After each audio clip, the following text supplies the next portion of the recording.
Você piscou e o Império de Ferro desabou. Israel, o país que prometia segurança total, sai da guerra de Gaza mais vulnerável do que nunca.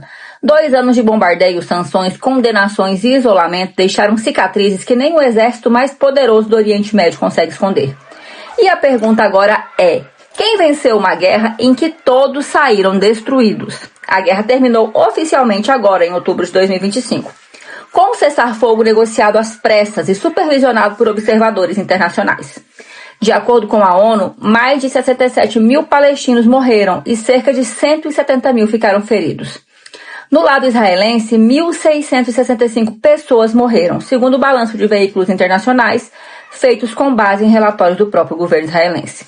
Foram 2 anos de combates que corroeram o tecido social de um país inteiro. O impacto econômico foi devastador. De acordo com o Ministério das Finanças de Israel, o déficit público saltou para 6,9% do PIB em 2024 e a dívida chegou a 69% do PIB, pressionada pelos gastos militares que consumiam 7 a 8% da economia nacional.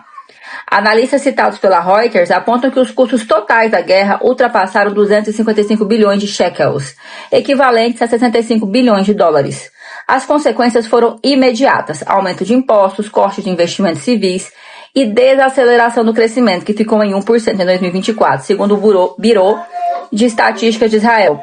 E no campo simbólico, o golpe foi ainda mais forte. A Moody e a S&P Global Ratings baixaram a nota soberana de Israel 2 vezes em 2024 e novamente em 2025, citando instabilidade política e risco fiscal persistente. Foi a primeira vez na história recente que as 2 maiores agências do mundo colocaram o país sob perspectiva negativa contínua. Mas a derrota mais profunda não veio das finanças, veio da imagem. A Arábia Saudita congelou o processo de normalização diplomática. A Turquia suspendeu o comércio com Israel. E países como Espanha, Irlanda e Noruega reconheceram oficialmente o Estado da Palestina. No plano jurídico, o Tribunal Internacional de Justiça determinou que havia risco plausível de genocídio nas operações em Rafah, e o Tribunal Penal Internacional solicitou mandatos de prisão para líderes de Israel e do Hamas. Israel negou todas as acusações, mas a sentença pública já estava selada no Tribunal de Opinião Mundial. Internamente, o país rachou. Milhares de israelenses tomaram as ruas pedindo acordo de reféns e exigindo renúncia de ministros. O tema do serviço militar obrigatório virou uma bomba política. O Supremo Tribunal determinou o fim das isenções diplomáticas a ultra-ortodoxos, provocando o maior confronto interno desde 1973. Israel venceu batalhas militares, mas perdeu a guerra social e talvez a guerra da narrativa. Quando as sirenes silenciaram, Israel descobriu que o inimigo já não estava mais em Gaza, estava dentro de casa. O que antes era sinônimo de poder, agora é sinônimo de fragilidade. A ruína das cidades palestinas virou espelho de vulnerabilidade israelense. No campo da semiótica política, o país que se via como guardião da segurança se transformou em símbolo do colapso da própria promessa. As imagens que circularam, tanques queimados, soldados exaustos, mães sem filhos, contam uma história sem necessidade de tradução, são signos.